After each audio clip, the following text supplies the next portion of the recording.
మంచు విష్ణు నటించిన కన్నప్ప మూవీ త్వరలో రాబోతుందని అందరికీ తెలుసు.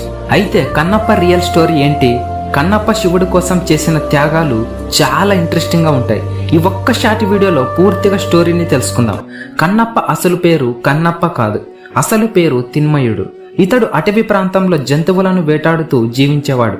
కానీ అతనికి భగవంతుడంటే తెలియదు, ఏ శాస్త్రాలు కూడా చదవలేదు. కానీ అతనిలో ఉన్నది అపారమైన నిబద్ధత. ఒకరోజు వేటకి వెళ్లిన తిన్మయుడు ఒక కొండపై ఉన్న చిన్న శివలింగాన్ని చూశాడు.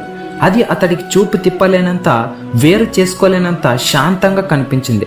అతని మనసు ఆ లింగంపై ఆకర్షించబడింది. ఈ తలపాగా ఉన్న దేవుడు ఎవరప్ప అని ఆలోచించాడు. ఇక అంతే.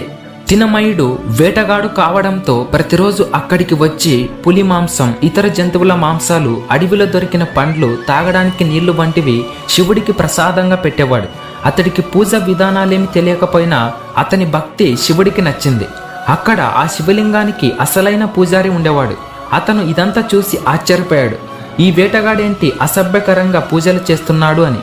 కానీ శివుడు మాత్రం కన్నప్ప పూజ కోరుతాడు. ఒకరోజు శివుడు అతని భక్తిని పరీక్షించేందుకు శివలింగం కళ్ళల్లో రక్తం రావడం మొదలుపెట్టాడు. పూజారి ఏమో బయటకు పారిపోయాడు. కానీ ఆ శివుడిని రక్తంతో అలా తిన్మయుడు చూస్తూ ఉంటే అతని మనసు కదిలిపోయింది. వెంటనే అతడు ఒక నిర్ణయానికి వచ్చాడు.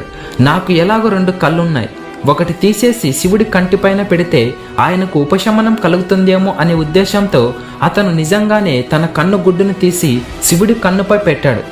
అప్పుడు శివుడి కంటిలో రక్తం రావడం ఆగిపోయింది.